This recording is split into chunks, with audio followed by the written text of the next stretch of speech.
Sam from Nonfiction Horror, and if you're clicking on this video, it's because you want to read more books in a month. If you're anything like me, at the beginning of the month, you're super optimistic. I can read 10 books, but then slowly it's halfway through the month, and then you're like, well crap, how am I going to read these books? Now for me, I figured out a way that not only can I stay on track with small, short goals, I end up finishing all the books that I want because I did stick to my goal. Now let's just say that it's the beginning of the month and you want to read a big old stack of books. Before the month even starts, or before I even start reading, I like to do a little bit of math. So for me, I like to stick to a goal of at least reading 50 pages a day. So for example, we have Miss Peregrine's House for Peculiar Children. So what I like to do is to try to kind of like slowly peek and see the page number without reading too much at the end. So this book has 382 pages divided by 50 pages a day. This book should take me roughly about 7 days if I read 50 pages a day. So it's really not that bad.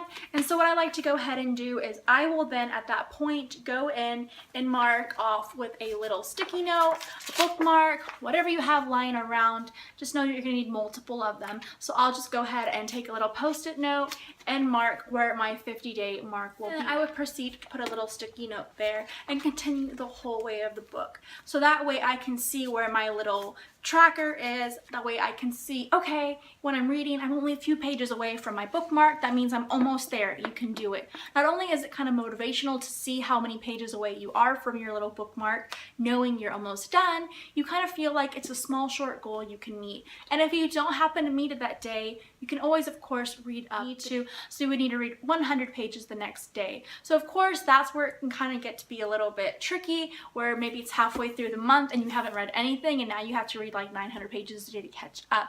So that's why it's important, if you really want to stick to your goal of reading 3, 4, 5, 6 books a month, start breaking them down into 50-page increments. If not, if you really like reading and you have more time set aside to read throughout your week, maybe your goal can be 100 pages a day, and that way you can read these books even faster, and that way that leaves you the end of the month to kind of play catch up if something came up and you didn't get to read. I really recommend this. Like I said, it's something quick and easy, and if you're anything like me, I kind of like to have short goals. Instead of saying I want to read 6 books by the end of the month, you can say, okay, well I just need to read 50 pages a day and I can meet my goal. I don't even have to think about what day is it of the month, how many days I have left, because I know I'm going to be on track if I just stick to my 50 pages, 70 pages, 80 pages.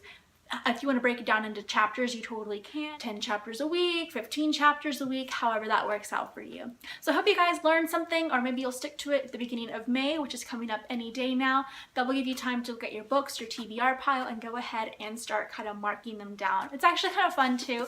I really like having these little markers, like I said, to kind of keep me inspired, because I'll see it and I'll be like, you can read those extra 20 pages. I know you're tired, but you're going to feel so much better completing your goal than if you're just like, well, I'll just read the extra pages tomorrow. And that's how you kind of begin that slippery slope of having more and more and more to read, and then you're back to square one when you're like, dang it, I need to read 19 books in 2 days. So I hope you guys enjoyed this video. If you have any reading tips, leave them down below. I would love to hear what helps you guys read more books. Thanks guys, bye.